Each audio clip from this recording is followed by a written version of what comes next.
আপনি সম্প্রতি বলেছেন যে আপনার এলাকায় ঢাকা 13 আসনে যে কিশোর গ্যাং আছে, চাঁদাবাজি আছে, সেইগুলো বন্ধ করার জন্য পদক্ষেপ নেবেন। এই কিশোর গ্যাং কিন্তু বড় ধরনের একটি মাথা ব্যথার কারণ আমাদের সমাজের ক্ষেত্রে। নিশ্চয়ই। আসলে কি উদ্যোগ নেবেন আসলে? যেমন মনে করেন আমরা অনেকগুলো উদ্যোগ নিচ্ছি, বাট আমি খুব ছোট করে বলি। গত কয়েকদিন মানে নির্বাচনের পর বড় বড় 2-3টা ঘটনা ঘটিয়েছে এই কিশোর গ্যাংয়ের গুন্ডারা, মস্তানরা। আমরা ইমিডিয়েটলি জিরো টলারেন্স পলিসি নিয়ে তাদের যত মানে লিস্টের যতগুলো ছিল সবাইকে ইমিডিয়েট অ্যারেস্ট করা হয়েছে।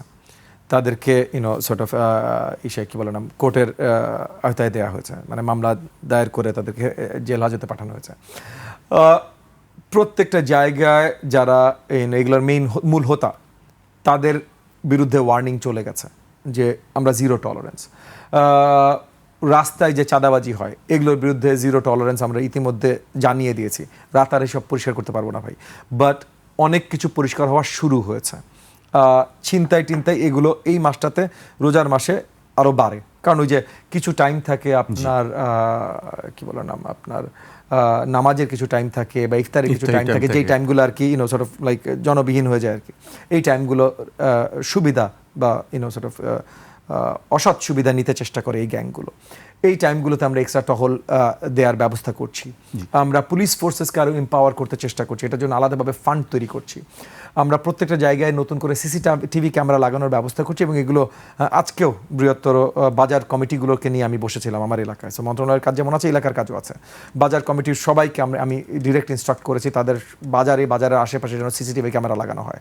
বাজার কমিটিকে আমি সর্ট অফ অ্যাকাউন্টেবল ধরবো, ইনক্লুডিং পুলিশ। বাজার কমিটিকে আমি অ্যাকাউন্টেবল ধরবো যদি এই বাজারের আশেপাশে চাঁদাবাজি হয়, কারণ বাজার কমিটিদের শক্তি আছে।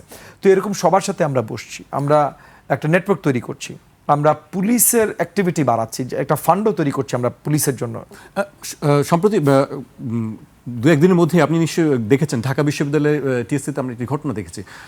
মোরাল পুলিশিং বলবো না কি বলবো সেটা আমি জানি না, নারী শিক্ষার্থীদের উপরে একটি হামলা বা হেনস্থার একটি ঘটনা দেখেছি। আপনি নিশ্চয়ই এই বিষয়টি দেখেছেন। দেখেন, এইটা দেখেছি। এই ঘটনাটা অত্যন্ত দুঃখজনক। এই ধরনের প্রত্যেকটা ঘটনা অত্যন্ত দুঃখজনক, বাট এই ধরনের ঘটনা বাংলাদেশে হচ্ছে, এবং গত 18 মাসে বেশি হয়েছে। গত 18 মাসের যে অন্তর্বর্তীকালীন সরকার ছিল, সেই অন্তর্বর্তীকালীন সরকারের ভেতরে, এবং এগেন আমি আমার ধারণা শেয়ার করছি, এটা ফ্যাক্ট নাও হতে পারে, বাট আমার ধারণা এই অন্তর্বর্তীকালীন সরকারের ভেতরে উগ্রপন্থী আচরণের সিম্পাথাইজার অনেকে ছিল। যখন আমরা দেখেছি যে নারীরা ফুটবল খেলতে গেছেন, সেখানে আক্রমণ হয়েছে, নারীরা কোথাও বসে আছেন, চা খাচ্ছেন বা কিছু খাচ্ছেন, তাদের উপরে আক্রমণ হয়েছে।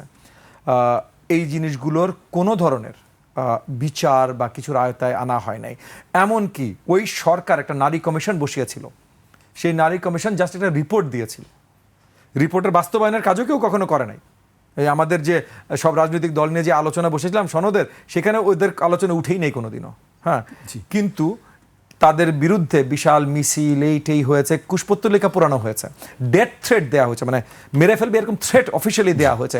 সরকারের পক্ষ থেকে কিচ্ছু আসেনি, এবং আমি ওই কমিশনের মেইন যিনি ছিলেন আমাদের পুরনো পরিচিত, মানে আমাদের শ্রদ্ধেয়, তো ওনার সাথেও যখন কথা বলেছি, দুঃখের সাথে শুনেছি ওনার কাছ থেকে যে সরকারের পক্ষ থেকে ওনাদের এক্সট্রা প্রোটেকশন, যে ওই যে গানম্যান বা পুলিশ প্রোটেকশন, এগুলো কিছুর ব্যবস্থা করা হয় নাই।